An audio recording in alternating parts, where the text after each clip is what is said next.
আজকে পৃথিবীতে মুসলিমদের মধ্যে এত দল, এত ফিরকা, এত উপদল, এর কারণ কি? কি বা কারণ, কি বা এর প্রতিকার? আল্লাহ সুবহানাহু ওয়া তাআলার পক্ষ থেকে একটি জাতি নির্ধারিত, মুসলিম জাতি, একটি দিন মনোনীত, নির্বাচিত, যেই দিন ইসলাম। আল্লাহ সুবহানাহু ওয়া তাআলা বলছেন, ইন্নাদ-দীনা ইনদাল্লাহিল ইসলাম। আল্লাহর পক্ষ থেকে মনোনীত দিন হচ্ছে ইসলাম। ওয়া মা ইয়াবতাগি গায়রাল ইসলামি দীনান ফালা ইউকবালা মিনহু ওয়া হুয়া ফিল আখিরাতি মিনাল খাসিরিন। এই ইসলামকে বাদ দিয়ে যারা মানব রচিত কোনো মতবাদ, থিওরি, ইজাম, মানব রচিত কোনো আদর্শকে অনুসরণ করবে, তাদের ঈমান আমল আল্লাহর নিকটে গৃহীত হবে না। তারা বিচারের মাঠে ক্ষতিগ্রস্তদের অন্তর্ভুক্ত হবে। উল্লেখিত আয়াত দ্বারা প্রমাণিত হয় আল্লাহ সুবহানাহু ওয়া তাআলার পক্ষ থেকে মনোনীত, নির্বাচিত একটি দিন, সেটা হলো ইসলাম। আর ইসলামকে বাদ দিয়ে পৃথিবীতে যত মানুষের তৈরি করা মতবাদ আছে, ইজাম আছে, সব কিছু বাতিল। আল্লাহ সুবহানাহু ওয়া তাআলা বলছেন, ইন্নাল্লাযীনা ফাররাকু দীনাহুম ওয়া কানু শিয়াআ।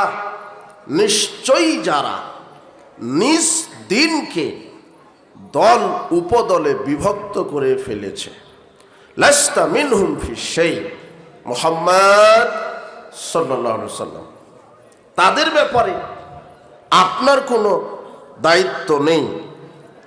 যারা ইসলামকে টুকরো টুকরো করে বিভক্ত করে ফেলেছে, নিজের মতো করে ইসলামকে বুঝে নিজের মতো করে ইবাদত চালু করেছে সমাজে, নিজের মতো করে আকীদা মানহাজ তৈরি করেছে, নিজের মতো করে ইসলামকে টুকরো টুকরো করে ফেরকায়, দলে উপদলে ভাগ করেছে, এদের বিষয়টা আমি আল্লাহ বিচারের মাঠে আমি নিজে দেখব।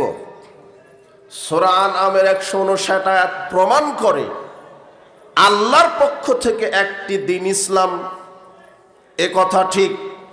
সূরা ইমরানের 19 আয়াত, সূরা ইমরানের 85 আয়াত আল্লাহ বলছেন, ইসলামকে বাদ দিয়ে যারা অন্য কোনো মতবাদ বিশ্বাস করবে তারা জাহান্নামে যাবে। আনআমের 159 আয়াতে বলছেন যে ইসলাম ঠিক আছে, একটি দিন, কিন্তু এই ইসলামকে তারা দলে উপদলে খণ্ড বিখণ্ড করে ফেলবে, বিভিন্ন তরিকায় বিভক্ত করবে। সূরা আরাফের 181 আয়াত আল্লাহ বলছেন, ওয়া মিম্মান খালাকনা উম্মাতুন ইয়াহদুনা বিল হক ওয়া বিহি ইয়াদিলুন। মানুষ ইসলামকে যত দল উপদল, টুকরো টুকরো করে যতই বিভক্ত করুক, কিয়ামত পর্যন্ত আমার সৃষ্টির ভিতরে একটি দল হকের উপরে থাকবে। এই কথা কে বলছেন? আল্লাহ। সূরা আরাফ 181। ইসলামকে মানুষ টুকরো টুকরো করে ফেলবে, খণ্ড বিখণ্ড করে ফেলবে, দলে উপদলে ভাগ করে ফেলবে, কিন্তু ইসলাম যত দল, তরিকায়, ফিরকায় যতই ভাগ হোক, হকের উপরে থাকবে কয়টি দল? এটা আল্লাহ বলছেন। নবী করিম সাল্লাল্লাহু আলাইহি ওয়াসাল্লাম বলছেন, সাওবান রাদিয়াল্লাহু আনহু বলেন, রাসূল সাল্লাল্লাহু আলাইহি ওয়াসাল্লাম বলেছেন, লা তাযালু তায়ফাতুম মিন উম্মতি যাহিরিনা আলাল হক লা ইয়াদুররুহুম মান খাযালাহুম হাত্তা ইয়াতি আমরুল্লাহি ওয়া হুম কাযালিক। আল্লাহর নবী বলছেন, আমার উম্মতের মধ্যে একটি দল চিরকাল হকের উপরে বিজয়ী থাকবে। পরিত্যাগকারীরা, বিদাতিরা, মুশরিকরা, ইসলাম বিরোধী কোনো অপশক্তি তাদের কোনো ক্ষতি করতে পারবে না। এই অবস্থায় কিয়ামত এসে যাবে, তারপরও তারা হকের উপরে বিজয়ী থাকবে। চিরকাল হকের উপরে একটি উম্মাত, একটি দল হকের উপরে থাকবে, এ কথা মুহাম্মদ সাল্লাল্লাহু আলাইহি ওয়াসাল্লাম বলেন। হাদিস মুসলিম 1920 নম্বর হাদিস। আব্দুল্লাহ ইবনে আমর রাদিয়াল্লাহু আনহু বলছেন, রাসূল সাল্লাল্লাহু আলাইহি ওয়াসাল্লাম বলেছেন, লা ইয়াতি আন্না আলা উম্মতি মা তাআলা বানি ইসরাইল, আমার উম্মতের এই অবস্থা হবে যে অবস্থা বানি ইসরাইল কওমের হয়েছিল। হাজওয়ান নাআল বিন নাআল, যেমন দুই পায়ের জুতা সমান, ইহুদি খ্রিস্টান যেমন হবে আমার মুসলিম উম্মত হবে তেমন। হাত্তা ইন কানা মিনহুম মান আতা উম্মাহু আলানিয়া, আল্লাহর নবী বলছেন, ইহুদি খ্রিস্টান যদি তার মায়ের সাথে জেনা করে থাকে, লা কানা ফি উম্মতি মা ইয়াসনাউ যালিক, তাহলে মুসলমানদের মধ্যে অনেক কুলাঙ্গার থাকবে যারা মায়ের সাথে জেনার মতো পাপ করবে। নবী করিম সাল্লাল্লাহু আলাইহি সাল্লামের দুটি হাদিস থেকে উপলব্ধি করা যায়, কিছু মুসলমান নামের অযোগ্য, মুসলিম নামের কলঙ্ক, যারা নামে মুসলিম পরিচয় দেয় কিন্তু সার্বিক জীবন আল্লাহর বিধান মানে না। আল্লাহ কোরআন মাজিদে বলছেন, যাকাত ভিত্তিক অর্থনীতি ফরজ করে দিলাম, সুদ আমি আল্লাহ হারাম করে দিলাম। আহাল্লাল্লাহুল বাইয়া ওয়া হারামার রিবা, আমি আল্লাহ সুদ করলাম হারাম, ব্যবসা করলাম হালাল।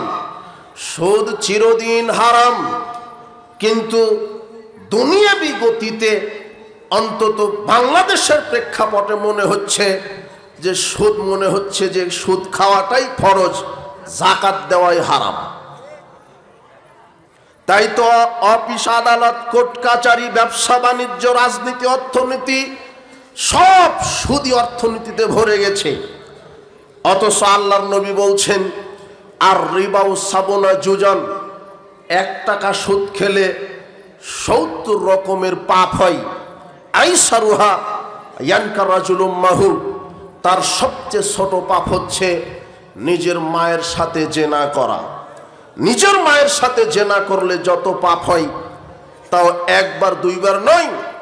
আল্লাহর নবী বলছেন, দিরহামুর রিবা ইয়াকুলহু রাজুল ওয়া হুয়া ইয়ালাম আসাদ্দু মিন সিত্তাতি সালাসিনা জিনিয়াতান, কোন পুরুষ ব্যক্তি যদি 1 টাকা সুদ খায়, জেনে শুনে খায়, সুদ হারাম এটা জানে তবুও খায়, কেউ যদি 1 টাকা সুদ খায় 36 বার মায়ের সাথে জেনা করলে যেই পাপ হয়, 1 টাকা সুদ খেলে তার চাইতে বেশি পাপ হয়।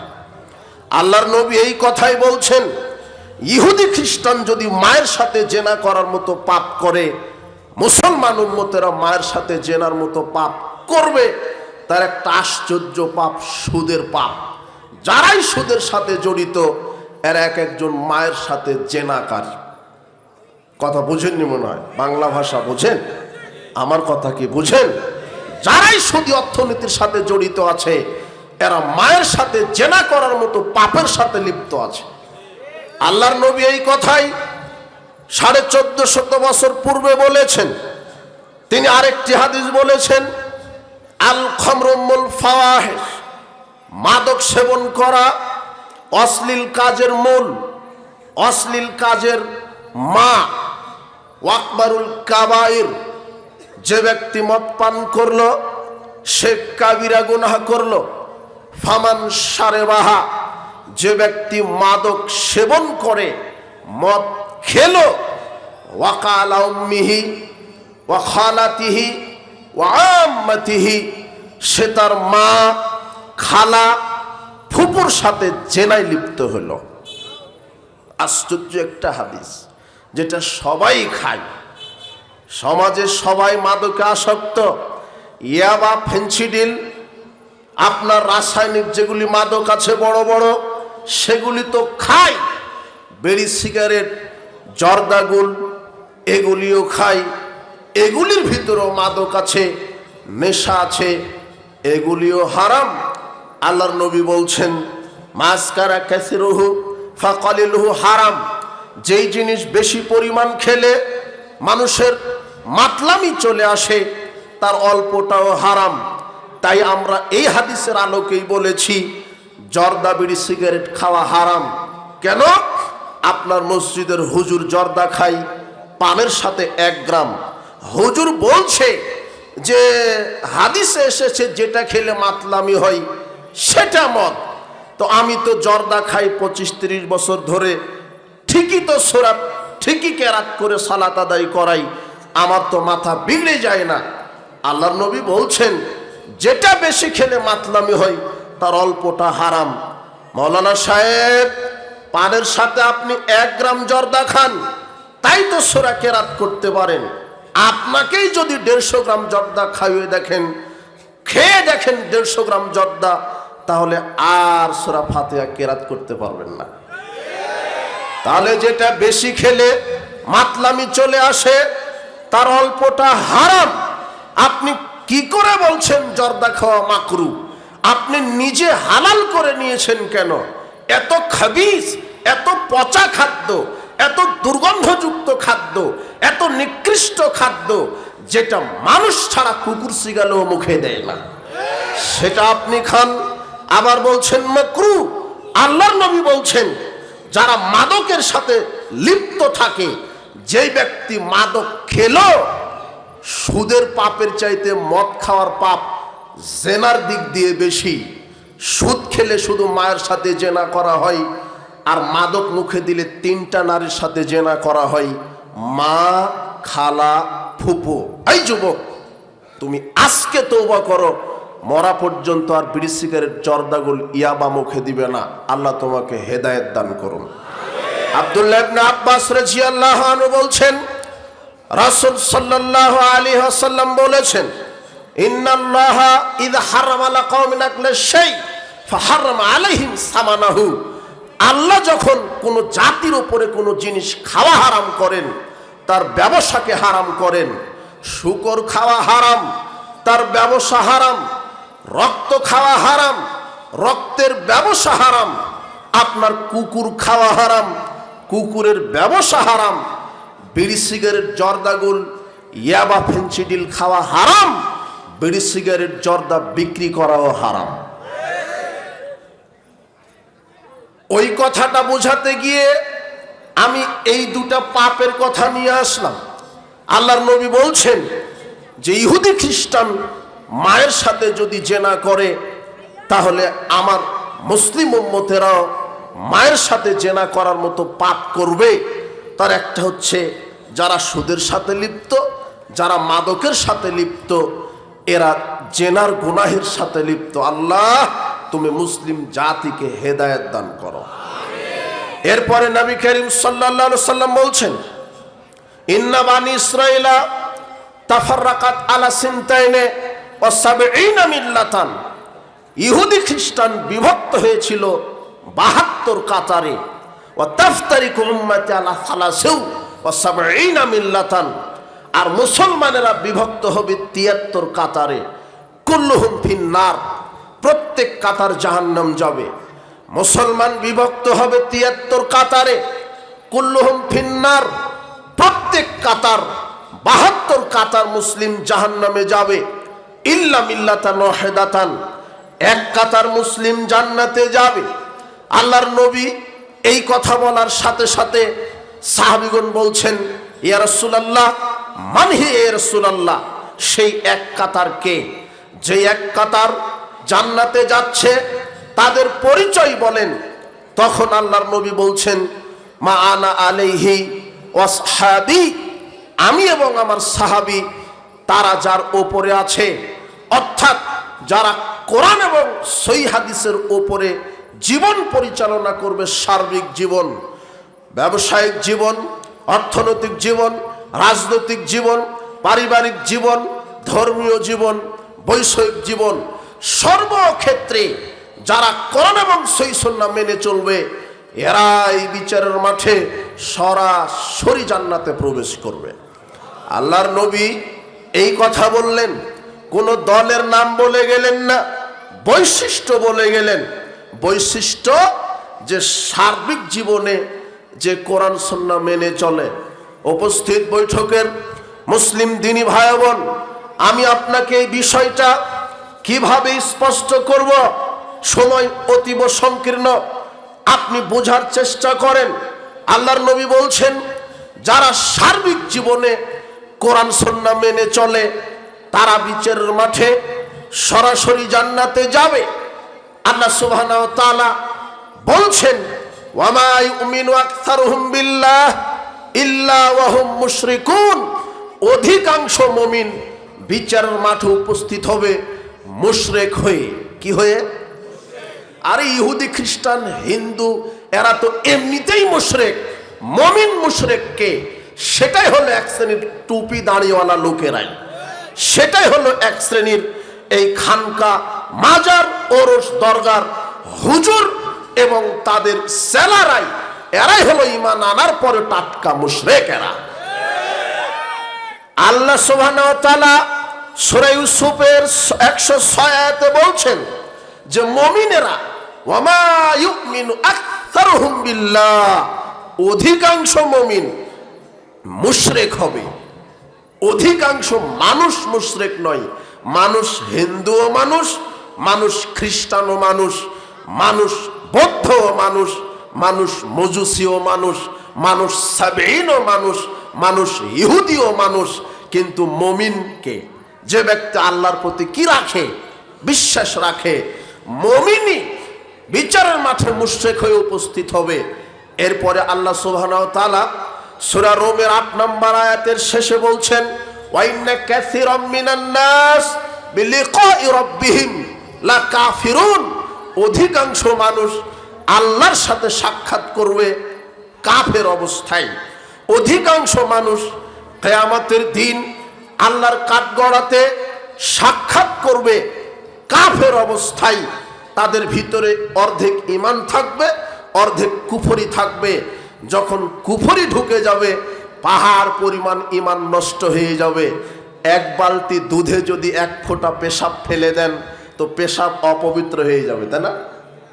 কি অপবিত্র হবে? এক বালতি দুধ সব অপবিত্র হবে? এক বালতি দুধের ক্ষমতা নাই পেশাবকে অপবিত্র করা। পেশাব অপবিত্র হবে না কেন? ও নগদ টোটালি কি নিজেই অপবিত্র, ও আরেকটাকে কি করবে? অপবিত্র করবে। তো কুফর এটা একটা অপবিত্র বিষয়, এটা ঈমানকে নষ্ট করে। আপনার ভিতরে একটা মানুষের অন্তরে ঈমান এবং কুফর একসাথে থাকতে পারে না। আল্লাহ সুবহানাহু ওয়া তাআলা এই কথাই বলছেন। আল্লাহ সুবহানাহু ওয়া তাআলা বলছেন, বিচারের মাঠে অধিকাংশ মানুষ আমার সাথে কাফের অবস্থায় সাক্ষাৎ করবে। সহিহ মুসলিমের 153 নম্বর হাদিস, আবু হুরায়রা রাদিয়াল্লাহু আনহু বলছেন, রাসূল সাল্লাল্লাহু আলাইহি ওয়াসাল্লাম বলেছেন, বাদিরু বিল আমালে ফিতানান কাকিতাই লাইলিল মুসলিম। পৃথিবীর মানুষ অন্ধকার গাঢ় কালো রাত্রি এরকম ফিতনা আসার পূর্বেই সৎ কর্মে প্রতিযোগিতা করো। ইউসবিহু রাজুলু মুমিনান ওয়া ইউমশি কাফিরান। এমন একটা সময় আসবে মানুষ সকালে থাকবে মুমিন, সন্ধ্যায় হয়ে যাবে কাফের। ইউমশি মুমিনান ওয়া ইউসবিহু কাফিরান। সন্ধ্যায় হবে মুমিন, সকালে হয়ে যাবে কাফের। ইয়াবিউ দীনাহুম বিআরাদিম মিনাদ দুনিয়া। তারা দুনিয়ার বিনিময়ে দিনকে বিক্রি করে দিবে। হুজুর দুনিয়ার বিনিময়ে দিনকে বিক্রি করে দিয়েছে। বিচারের মাঠে না যাওয়া পর্যন্ত বুঝবেন না পাপ কি জিনিস। এটা শ্বাস বন্ধ হওয়ার পরে বুঝবেন। শ্বাস বন্ধ হয়ে গেলে বিচারের মাঠে বুঝতে পারবেন পাপ কাউকে ছাড়ে না। এখন আপনাকে যতই বোঝানোর চেষ্টা করি আপনি বলছেন এটা কি হয়? আর এ দেশের এক শ্রেণীর নেতা নেত্রী দাড়ি টুপি লাগিয়ে রাজনীতিতে নেমেছে। আল্লাহর নবী বলছেন যে দুনিয়াকে বিক্রি, দুনিয়ার বিনিময়ে দিনকে বিক্রি করে দিবে। দুনিয়াতে একটা চেয়ারের লোভে, ক্ষমতার লোভে, পদবীর লোভে। কোথায় তোমার নেতাগিরি? যেই নেতা আবুল আম্বিয়া, নবীদের বাপ, যার নাম ইব্রাহিম আলাইহিস সালাম।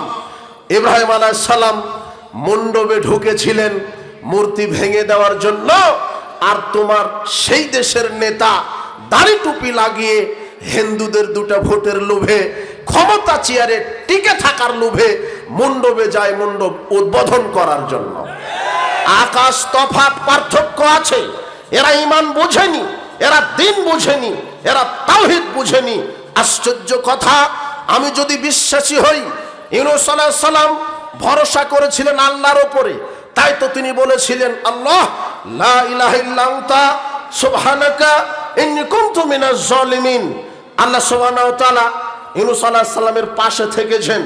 ইব্রাহিম আলাইহিস সালামকে যখন অগ্নিকুণ্ডে ফেলে দেওয়া হচ্ছিল, জিবরিল আমিন বলছে ইব্রাহিম আমি রেডি আছি তোমাকে বাঁচিয়ে দেওয়ার জন্য। তখন ইব্রাহিম বলছেন জিবরিল তুমি কে? আমি তো আল্লাহর ইবাদত করি, আমার আল্লাহ তো অন্ধ নন, উনি আমাকে বাঁচাবেন, উনি আমাকে পোড়াবেন। এই কথা বলতে দেরি আল্লাহ বলছেন ইয়া নার কুনি বারদাও সালামান আলা ইব্রাহিম। হে আগুন, ইব্রাহিম আমাকে স্মরণ করেছে, আমি ইব্রাহিমকে বাঁচিয়ে দিলাম। আগুন, ইব্রাহিমের জন্য তুমি এসি হয়ে যাও, ঠান্ডা হয়ে যাও।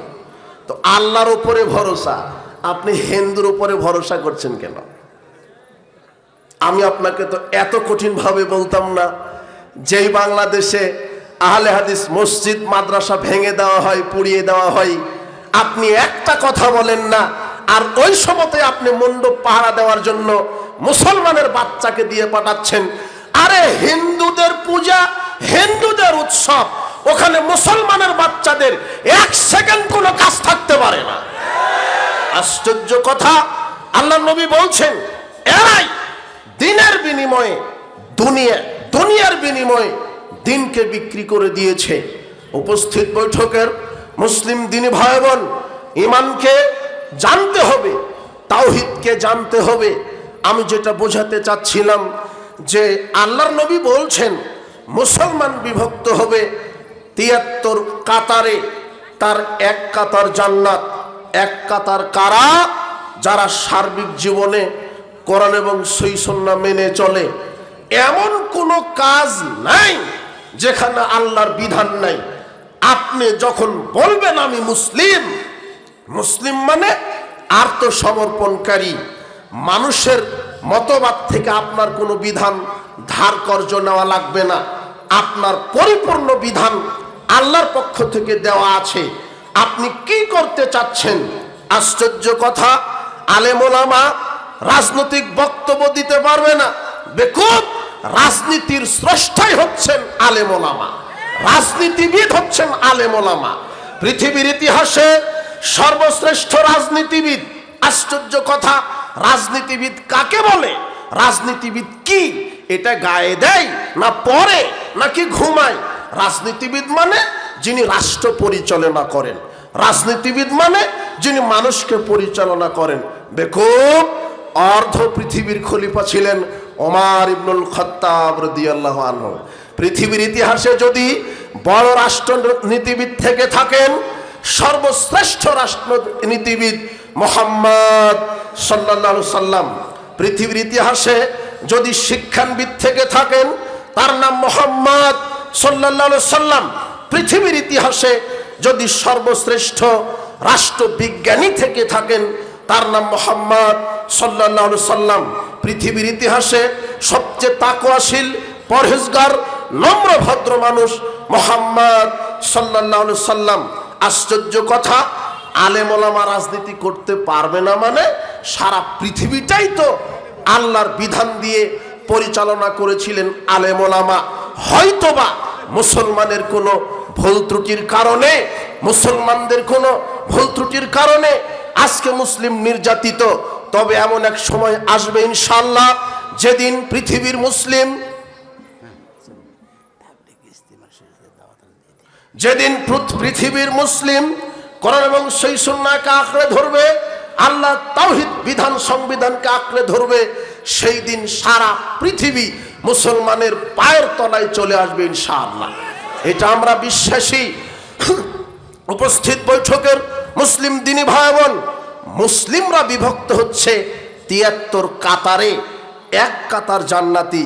আল্লাহর নবী বলছেন যে ওই এক কাতার হচ্ছে যারা সার্বিক জীবনে কোরআন সুন্নাহ মেনে চলে।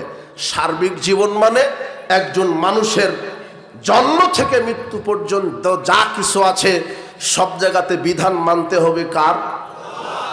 আল্লাহ। আপনি কি করতে চাচ্ছেন বলেন তো দেখি, আপনি আমাকে দেখান যে আমি এটা করতে চাচ্ছি কিন্তু আল্লাহ বিধান দেননি। জি না, ওই আল্লাহ তাহলে তো অক্ষম আল্লাহ হয়ে গেল। নাউজুবিল্লাহ মিন জালিক। বুঝেননি মনে হয় কথা? আপনি যদি আমাকে বলেন যে আমি এটা করব, কই আল্লাহর বিধান? আমি সেখানে আল্লাহর বিধান দেখাতে পারবো। কেন? আল্লাহ কোরআন হাদিসে এমন কিছু বলেননি, ছাড়েননি, মানুষ করবে অথচ আল্লাহ বলেননি। এরকম আমার আল্লাহও নয়, কোরআন হাদিসও নয়। কোরআন হাদিস আল্লাহ সব দিয়ে পরিপূর্ণ দান করেছেন। আপনার স্রষ্টাকে। তো আপনার কল্যাণ কিসে, অকল্যাণ কিসে, আপনার কি প্রয়োজন কি অপ্রয়োজন সেটা জানেন কে? আকাশ চলছে কার বিধানে? সূর্য উঠে ডুবে কার বিধানে?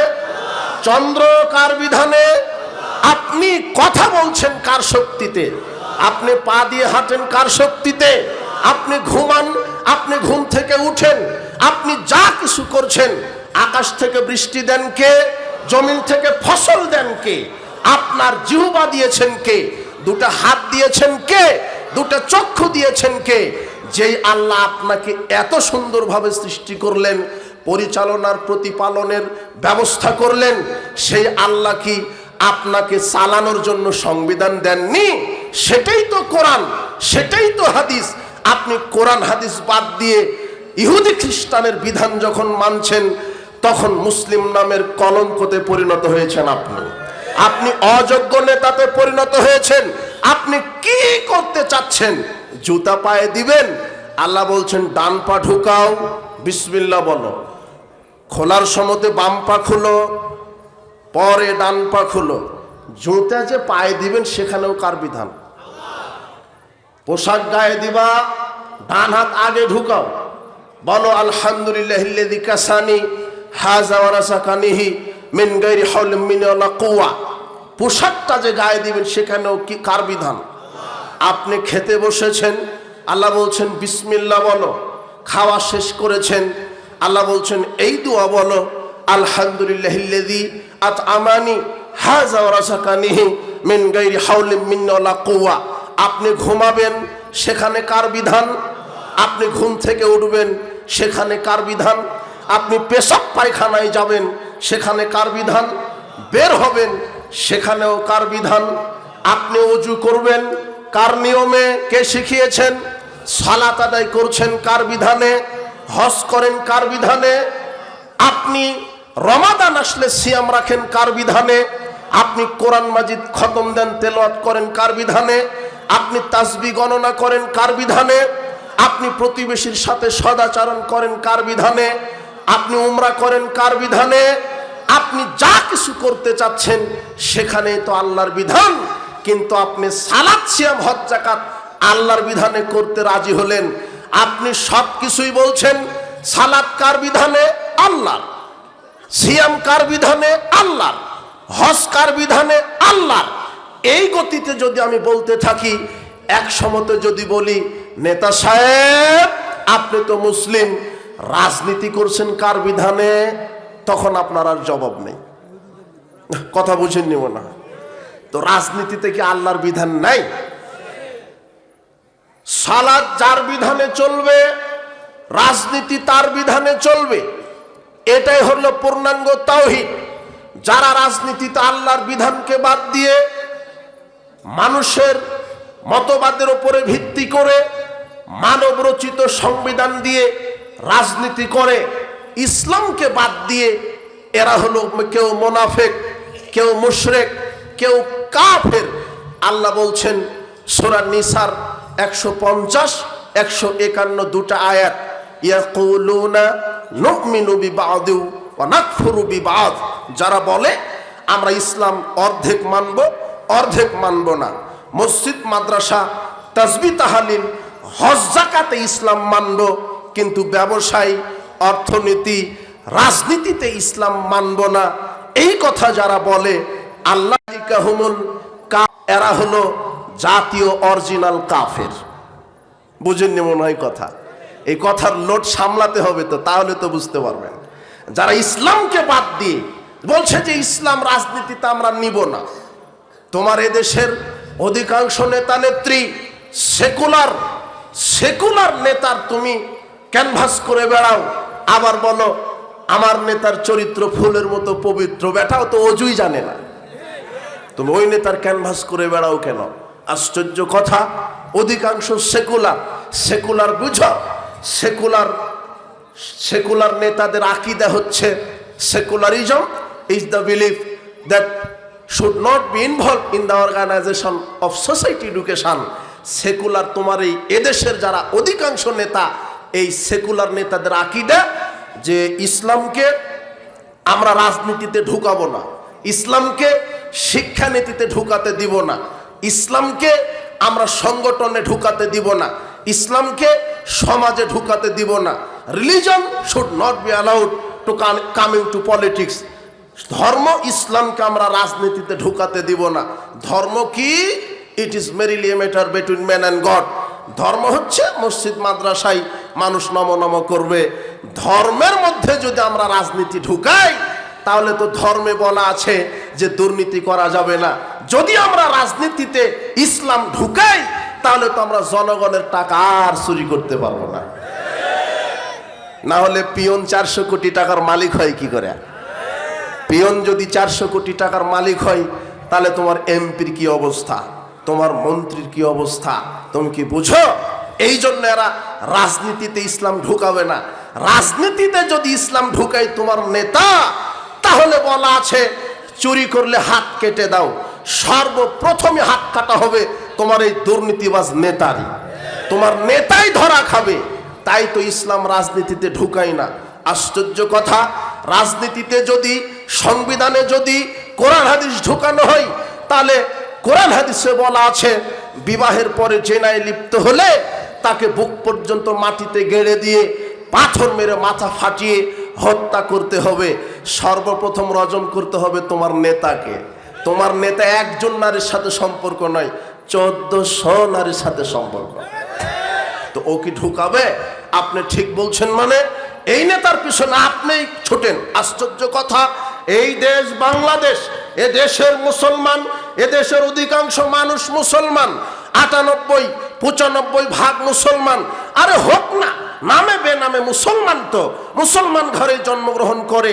অন্তত আজান হলে বলে যে আজান হয়েছে, এখন কাজটা বন্ধ করি, হয় আল্লাহর প্রতি বিশ্বাস রাখে।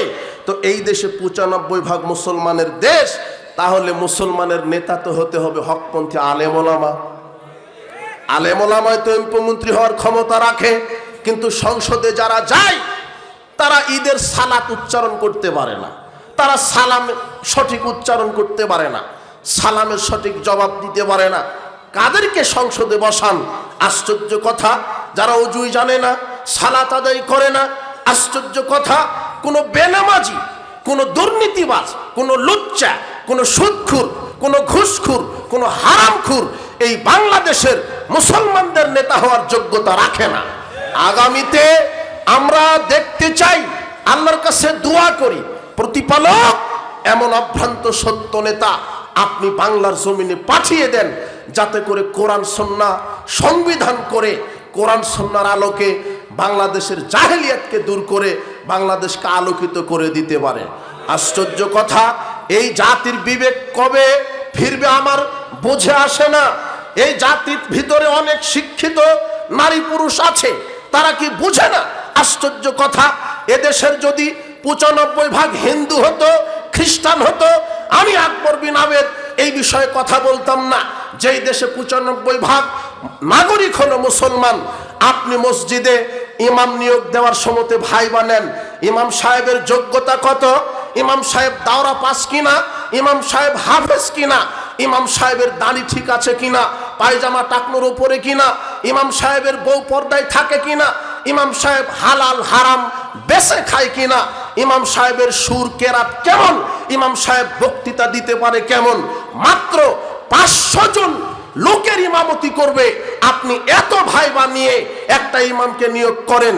আর বাংলাদেশে যখন নির্বাচন আসে, একটা জেলার জন্য একটা এমপি নির্বাচিত হয়, 5 থেকে 7 লক্ষ লোকের জন্য এমপি নির্বাচিত হয়। 5 থেকে 7 লক্ষ লোকের ইমাম হবে।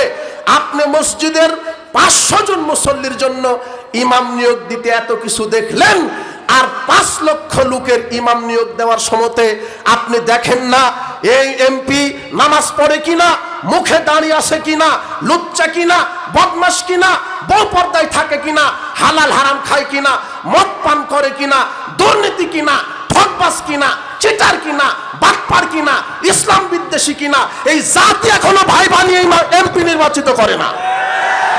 তাহলে বেনামাজিকে যদি আপনি এমপি বানান, কিয়ামত পর্যন্ত বাংলাদেশে সালাত কায়েম করবে? লুচ্চাকে যদি আপনি নেতা বানান, লুচ্চামি বন্ধ করবে? আশ্চর্য কথা। এই জন্য আগামীতে বাংলাদেশের 95% মুসলমান শপথ করবে যে আমরা আগামীতে সংসদের 300টা সিটে এমপি মন্ত্রী যেন বসে এই দেশের হকপন্থী আলেম ওলামা। যদি এই দেশের হকপন্থী আলেম ওলামা এমপি মন্ত্রী হয়, আর যদি কোরআন আর হাদিস সংবিধান হয়, আমার মতো আকবর বিন আবেদের সুদের বিরুদ্ধে এই আপনার কুমিল্লার তিতাস এসে বক্তব্য দেওয়া লাগবে না। সুদের বিরুদ্ধে বক্তব্য হবে সংসদে, বলা হবে 24 ঘন্টার মধ্যে বাংলাদেশের সুদী অর্থনীতিকে কবর দেওয়া হলো, রাতারাতি সুদ হারাম হয়ে যাবে। আমার মতো আকবর বিন আবেদের জেনার বিরুদ্ধে বক্তব্য দেওয়া লাগবে না, সংসদেই পাশ হবে। শোনো জাতি, আজ থেকে পাশ হয়েছে কোরআন হাদিসের বিধান কি, যারা বিবাহের পূর্বে জেনায় লিপ্ত হবে তাদেরকে সংবিধান দিয়েছে 100 লাঠি পিটিয়ে 1 বছর এলাকা ছাড়া। যারা বিবাহ করার পরে জেনায় লিপ্ত হবে তাদের ব্যাপারে সংবিধান এসেছে 1 কোটি, ঢাকা নয়াপল্টন মাঠে 1 কোটি, 1.5 কোটি, 5 কোটি লোকের সামনে ওই জেনাকারকে বুক পর্যন্ত মাটিতে গেড়ে দিয়ে পাথর মেরে, বিবাহের পরে যে জেনা করবে তাকে পাথর মেরে একেবারে মাথা ফাটিয়ে দিয়ে একেবারে ঝাঁঝরা করে দিয়ে তাকে রজম করে মেরে ফেলাও। জাতিকে যখন জেনার এই শাস্তি সচক্ষে দেখানো হবে, বাংলাদেশ থেকে রাতারাতি লুচ্চামি বন্ধ হয়ে যাবে। তখন আর এইভাবে বক্তব্য দেওয়া লাগবে না, ওই সংসদ থেকে বক্তব্য হবে। সংসদ থেকে বলে দেওয়া হবে যেই নেতা দুর্নীতি করবে তার হাত কেটে দেওয়া হবে। তোমার 900 জন নেতার হাতই থাকবে না, 990 জন নেতার হাতই থাকবে না। তাহলে যদি একটার হাত কেটে দেন, বাকি নেতাগুলি সব ভালো হয়ে যাবে, আর চুপ থাকবে না। আশ্চর্য কথা। আপনি আসল জায়গাতে না গিয়ে আপনি শুধু বক্তৃতা করছেন কেন? আপনি শুধু ওদেরকে কেন নির্বাচন অংশগ্রহণ করার সুযোগ দেন আর পার্লামেন্টে অংশগ্রহণ করেন? আগামীতে শপথ নেন, আল্লাহ এই দেশের নেতা যেন হয় হকপন্থী আলেম ওলামা। আর এই যত সেকুলার, ক্যাপিটালিজম, ন্যাশনালিজম, গণতন্ত্র, এগুলি কুফরি মতবাদ, মুসলমানের ইমান বিধ্বংসী মতবাদ। আল্লাহ বলছেন, এই যুবক তুমি কোরআন পড়ো, তুমি কোরআন বুঝো না, তোমার জাতি তোমাকে কোরআন পড়তে দেয় না। এই দেশের শিক্ষা ব্যবস্থায় নাস্তিক্য শিক্ষা ব্যবস্থা। তুমি মাস্টার্স বিসিএস ক্যাডার পাশ করে বলছো আমরা তো বান্দরের জাত। তোমার এই শিক্ষার কি প্রয়োজন? তুমি বড় ডক্টরেট ডিগ্রি নিয়ে 1.5 লক্ষ, 5 লক্ষ, 1 কোটি টাকা বেতন পাও। তোমাকে যখন বলা হয় সাহেব স্যার ডান হাতে খান, তখন আপনার ছেলে বলছে আরে বাম হাতে তো একটা স্টাইল খাওয়া, ডান হাতে এটা পুরানো স্টাইল, এটা করব না। ও বলছে যে দেয়ার ইজ নো গড। এই শিক্ষা কি দিতে পারে? যেই শিক্ষা ব্যবস্থা তোমাকে কোরআন শিখাই দিতে পারেনি, যে শিক্ষা ব্যবস্থায়, যেই শিক্ষা কারিকুলামে হাদিস নেই, আপনি আবার গর্বের সাথে বলছেন হুজুর আমার মেয়েটা প্লে গ্রুপে পড়ে, কিন্ডার গার্ডেনে পড়ে, আমার মেয়েটা নার্সারিতে পড়ে। আপনার মাটির নিচে যাওয়া ভালো, মাটির উপরে থাকার কথা নয়। আপনার ছেলে যদি, আপনি মুসলিম হলে, আপনার ছেলে মেয়ে মুসলিম হলে কিন্ডার গার্ডেনে পড়বে কেন? আপনার ছেলে মেয়ে পড়বে মক্তবে। কোথায়? এদেশের এই কিন্ডার গার্ডেন, নার্সারি প্রচলিত বর্তমান যে শিক্ষা ব্যবস্থা, এটা আসলেই এক একটা নাস্তিক তৈরির এক একটা ফ্যাক্টরি। এক একটা আপনি বলছেন আমার ছেলেটা 5 বছর বয়স, হুজুর ইংরেজিতে ফটর ফটর কথা বলে, কিন্তু অজুই জানে না। আমার মেয়েটা 6 বছর বয়স, হুজুর কম্পিউটার জানে, মোবাইলের সব ফাংশন জানে, সূরা ফাতিহায় জানে না। কি শিখালেন আপনার ছেলেকে? আর এদেশের শিক্ষা ব্যবস্থায় নাস্তিক্য ব্যবস্থা। কিন্ডারগার্টেন, প্লে গ্রুপ, নার্সারি, এই বাচ্চাদের পড়াশোনার সুযোগ করে দিয়েছে। দেখবেন একেবারে ফজরের সালাতের পর এদের ক্লাস শুরু। কেন? এরা আগেই চিন্তা করেছে এই জাতিকে ইসলাম থেকে মুক্ত করতে হবে, কোরআন সুন্নাহ থেকে সম্পর্কহীন করতে হবে। যেই সময়তে আলিফ বা তা পড়বে, সেই সময়তে আপনার ছেলেটা এবিসিডি পড়ছে। আপনার এই দুধের বাচ্চাকে কিন্ডারগার্টেনে পড়াশোনা, ও উঠতেই চায় না, ওর মা ওকে পিটিয়ে পানি ঢেলে দিয়ে উঠায়া ওর ব্যাগ আর ওর বই ওর শরীরের চাইতে ওর ব্যাগের ওজন বেশি। পিটিয়ে নিয়ে গেল কিন্ডারগার্টেনে, এবিসিডি পড়ো, 1 2 পড়ো, ক খ গ ঘ পড়ো, এগুলি পড়ো। কিন্তু আরবি নেই, ওই কিন্ডারগার্টেনে পড়ায়েন না। আর এই যে দুধের বাচ্চা ছোট শিশুর ক্লাস, ওই সময়তে দিয়েছে কেন? যাতে এরা মক্তবে গিয়ে কোরআন হাদিস পড়তে না পারে। আর আপনার ওই যে কলেজ পড়ুয়া 18 বছর 20 বছরের ছেলে, ওর ক্লাস দিয়েছে শয়তান দুপুর 12টার থেকে। কেন দিয়েছে বলেন তো? কেন? কারণ আপনার এই 18 16 20 22 বছরের ছেলে মেয়ে সারা রাত লুচ্চামি করবে। এরা গেমস খেলবে, এরা গাঁজা খাবে, এরা 31st নাইট পালন করবে, পহেলা বৈশাখ পালন করবে, বিশ্ব লুচ্চা দিবস পালন করবে। এদেরকে যদি সকাল সকাল ক্লাস দিই, তাহলে এরা তো 10 ফেল করবে। তাই এদের ক্লাস দিয়েছে দুপুর 12টা থেকে। আশ্চর্য কথা, শোনেন, ইসলাম শিক্ষা প্রতিষ্ঠানের পরিবর্তন চায় না, ইসলাম শিক্ষা কারিকুলামের পরিবর্তন চায়। আপনি এই ইহুদি খ্রিস্টানের নীতি, নাস্তিক্যবাদী শিক্ষা ব্যবস্থার কারিকুলাম পরিবর্তন করুন। সেখানে আপনার ওই কিন্ডারগার্টেনই থাকবে, আমি ভাঙতে বলছি না, প্লে গ্রুপ থাকবে, নার্সারি থাকবে, প্রাইমারি থাকবে, হাই স্কুল, কলেজ, বিশ্ববিদ্যালয় থাকবে। কিন্তু এই দেশ মুসলমানের প্লে থেকে বিশ্ববিদ্যালয় পর্যন্ত আপনার শিক্ষা সিলেবাস ওহির ভিত্তিতে, আখেরাতের ভিত্তিতে, পরকালের ভিত্তিতে যেন আগামীতে বাংলাদেশের শিক্ষা সিলেবাস রচনা করা হয়, এই দাবি আমরা এদেশের সরকারকে দিই। না হলে আপনার ছেলে, আপনার মেয়ের এই প্রচলিত শিক্ষা ব্যবস্থায় ধর্ম থেকে এদেরকে দূরে সরিয়ে দেওয়া হচ্ছে। এরা আল্লাহ পরিচয় জানে না, ফেরেশতার পরিচয় জানে না, এরা আকীদার পরিচয় জানে না, ইমানের পরিচয় জানে না, এরা কবর জানে না, জান্নাত জানে না, এরা খাও দাও ফুর্তি করো, দুনিয়াটা মস্ত বড়, এই শিক্ষা দেওয়া হচ্ছে। বিশ্বাস করুন, মুসলমান ঘরে জন্ম হয়ে নাস্তিকের শিক্ষা সিলেবাস পড়বে, আপনার শরম হওয়া উচিত। মুসলমান ঘরে জন্ম, এই দেশ মুসলমানের, এই দেশের শিক্ষা ব্যবস্থা থাকবে আল্লাহ প্রণয়নকৃত। এটাই আমরা চাই। যখন তুমি কোরআন সুন্নাহ পড়বে, তখন আল্লাহ কোরআন মাজিদের একটা আয়াত আছে, বলছেন সূরা ইমরানের 100 নম্বর আয়াত। আজকে বাড়িতে এই আয়াতটা দেখবা, অন্তত বাংলা তো পড়তে জানো, এখন কোরআন তো বাংলাতে হয়ে গেছে, অন্তত সূরা ইমরানের 100 নম্বর আয়াত খুলে দেখো। আল্লাহ বলছেন, ইয়া আইয়ুহাল্লাযীনা আমানু, হে বিশ্বাসীগণ, ঈমানদারেরা, ইন তুতিউ ফারিকাম মিনাল্লাযীনা উতুল কিতাব, তোমরা যদি ইহুদি খ্রিস্টানের মতবাদ মেনে চলো, ইয়ারুদ্দুকুম বাদা ঈমানিকুম কাফিরিন, তাহলে তোমরা ইহুদি খ্রিস্টানের মতবাদ মানতে গিয়ে ঈমান আনার পরও কাফের হয়ে যাবে। আয়াতটা বুঝলেন? আল্লাহ বলছেন, হে ঈমানদারেরা, যদি পৃথিবীতে ইহুদি খ্রিস্টানের মতবাদ মেনে চলো, তাহলে তোমরা ঈমান আনার পরেও তাদের মতবাদ মানার কারণে কি হয়ে যাবেন? রাজনীতি কাদের মতবাদে চলে? অর্থনীতি কাদের মতবাদে? শিক্ষানীতি কাদের মতবাদে? এই গণতন্ত্র, এই ক্যাপিটালিজম, এই ডেমোক্রেসি, এই সেকুলারিজম, এগুলি আল্লাহ প্রদত্ত না শয়তান প্রদত্ত? শয়তানের। আপনি মুসলিম, আপনি কি করে গণতন্ত্রকে সমর্থন করতে পারেন? গণতন্ত্র কুফর, গণতন্ত্র শিরক, গণতন্ত্র মানুষের অধিকারকে হরণ করে, গণতন্ত্র মানুষের অধিকার নিশ্চিত করতে পারে না। কেন? গণতন্ত্রে বলা আছে মানুষের সংবিধানই চূড়ান্ত। চীনা, ইসলাম আর গণতন্ত্রের মধ্যে পার্থক্য আছে। ইসলামে আল্লাহর বিধান চূড়ান্ত, আর গণতন্ত্রে কার বিধান চূড়ান্ত? মানুষের।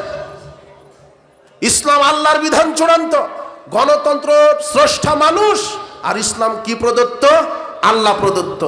গণতন্ত্র হচ্ছে মানুষের আইন দিয়ে মানুষ চলবে, আর ইসলাম হচ্ছে আল্লাহর আইন দিয়ে কি চলবে? পার্থক্য হচ্ছে না? আপনি গণতন্ত্রকে সাপোর্ট করেন কেন? এটা কুফরি, এটা খ্রিস্টান, ইহুদি খ্রিস্টানের তৈরি করা এই মতবাদ যদি মেনে চলেন ইসলামকে বাদ দিয়ে, তাহলে আপনি কাফের হয়ে যাবেন। কি হয়ে যাবেন? গণতন্ত্রে অধিকাংশের রায় চূড়ান্ত, ইসলামে ওহির বিধান চূড়ান্ত। গণতন্ত্রে মানুষের বিধান পরিবর্তনশীল, আর ইসলামে আল্লাহর বিধান অপরিবর্তনশীল। গণতন্ত্রে নারী নেতৃত্ব জায়েজ, ইসলামে নারী নেতৃত্ব হারাম। তোমার দাড়ি টুপিওয়ালা হুজুর, বাংলাদেশের সংবিধানে লেখাই আছে যে 30% নারী নেতৃত্ব মেনে নিয়ে রাজনীতি করলে করো, না হলে তোমাদেরকে আমরা রাজনীতিতে ঢুকতেই দিব না। হে দাড়ি টুপি হুজুর, 30% নারী নেতৃত্ব মেনে রাজনীতিতে নেমেছে। শোনেন, জাহেলিয়াতের সাথে আপোষ করে কোশ্চিনকাল ইসলামকে প্রতিষ্ঠা করা যাবে না। মুহাম্মদ সাল্লাল্লাহু আলাইহি ওয়াসাল্লাম জাহেলিয়াতের সাথে আপোষ করেননি। আল্লাহর নবী বলছেন লা ইফলিহা কওমুন ওয়ালাউ আমরাহুম ইমরাতান। ওই জাতি কিভাবে কল্যাণ পেতে পারে যেই জাতির নেত্রী হয় একজন নারী। যেই জাতিতে একজন নারী নেতৃত্ব হবে সেই জাতির উপর আল্লাহর পক্ষ থেকে গজব নাজিল হবে। সেই জাতি কি করে নারী নেতৃত্ব মেনে নিতে পারে? এই জন্য এমন হকপন্থী আলেম ওলামা আপনি দোয়া করেন। আর ইলেকশন আর সিলেকশন বুঝতে হবে আপনাকে। আপনার এই ভোট পদ্ধতিতে যেই নেতা নির্বাচন, এটা হলো ইলেকশন। এই পদ্ধতিতে কিয়ামত পর্যন্ত যদি নেতা নির্বাচন হয়, তাহলে অযোগ্য, সুদখোর, ঘুষখোর, দুর্নীতিবাজেরাই নেতা হবে। আর সিলেকশনে যদি নেতা নির্বাচন হয়, যোগ্য লোকেরাই আসবে। আপনাকে বলে যাই, আপনি সাবধান হন। আশ্চর্য কথা, তাহলে ইসলামকে কিভাবে ক্ষমতায় নিয়ে যাবেন? আমরা আহলে হাদিস আন্দোলন বাংলাদেশ আহলে হাদিস যুব সংঘ, আমাদের যেটা বুঝ আকীদা, ইসলামকে ক্ষমতায় নিয়ে যাওয়ার জন্য রাতারাতি সম্ভব নয়। দীর্ঘমেয়াদী কোরআন সুন্নাহর দাওয়াতের মাধ্যমে নবী রাসূলগণ যেভাবে সমাজ সংস্কার করেছে, যেই দিন এই বাংলাদেশের মুসলমানের আমরা দিন রাত, আরে নূহ আলাইহিস সালাম 950 বছর দাওয়াত দিয়েছিলেন, মাত্র 100, 150, 200 বছর দাওয়াত দিয়ে হতাশ হবেন কেন? হতাশ হওয়া কুফরি। আহলে হাদিস আন্দোলন বাংলাদেশ হতাশ হয়নি, হতাশ হবে না। এরা দিন রাত কোরআন সুন্নাহর আদলে জাতিকে দাওয়াত দিয়ে যাবে। যেই দিন এই জাতি বুঝতে পারবে মানুষের তৈরি করা বিধান কুফরি, শিরক, আল্লাহর বিধান মানলেই নাজাত, আল্লাহর বিধান মানলেই মানুষ অধিকার ফিরে পাবে, নারী তার সতীত্ব ফিরে পাবে, চোর সে হেদায়েত পাবে, ডাকাত সে হেদায়েত পাবে। যেদিন মানুষের কাছে এই বুঝ আসবে, কোরআন সুন্নাহ ভিত্তিক যেদিন আকীদা মানহাজ পরিবর্তন হবে, যেদিন বাংলাদেশের 18-20 কোটি মানুষের মুখ থেকে বের হবে সকল বিধান বাতিল করো, ওহির বিধান কায়েম করো, সেই দিন বাংলার জমিনে রাষ্ট্রীয়ভাবে ইসলাম কায়েম হবে ইনশাআল্লাহ। সেই দিন ইসলাম ভিত্তিতে, আকীদার ভিত্তিতে, কোরআনের ভিত্তিতে, হাদিসের ভিত্তিতে সংবিধান প্রতিষ্ঠিত হবে। সেই দিন মানুষ নিরাপত্তা পাবে। উপস্থিত বৈঠকের মুসলিম দিনী ভাই বোন, বলছিলাম সার্বিক জীবনে যারা কোরআন সুন্নাহ মেনে চলে, যারা সার্বিক জীবনে কোরআন সুন্নাহ মেনে চলে, অর্থনীতি, সমাজনীতি, রাজনীতি, পারিবারিক নীতি, সেই দিন মানুষ শান্তি পাবে। তারাই হবে নাজাতপ্রাপ্ত দল, মুক্তিপ্রাপ্ত দল। এই জন্য রাতারাতি কিছু কল্যাণ হবে এটা বিশ্বাস করেন না। দীর্ঘমেয়াদী 20, 50, 30, 500 বছর জাতিকে দাওয়াত দেন। যেদিন সমাজে আকীদা আমলের বিপ্লব সৃষ্টি হবে, সেদিন মানুষ সঠিকটা বুঝতে পারবে, ইসলামকে নিজে নিজেই মেনে নিবে। ইসলামকে কারো উপরে জোর করে চাপিয়ে দেওয়া যায় না। ইসলাম মানুষকে আকীদা আমলের পরিবর্তন শিখায়, মানহাজের পরিবর্তনে সঠিক আকীদা মানহাজের দাওয়াত দিতে হবে। যখন দাওয়াতের মাধ্যমে, দাওয়াত এবং জিহাদ, এটাই হলো আমাদের আহলে হাদিস আন্দোলন বাংলাদেশের, এটাই হলো স্লোগান। আসুন পবিত্র কোরআন ও সহিহ হাদিসের আলোকে জীবন গড়ি। সকল বিধান বাতিল করো, ওহির বিধান কায়েম করো। মুক্তির একই পথ, দাওয়াত ও জিহাদ।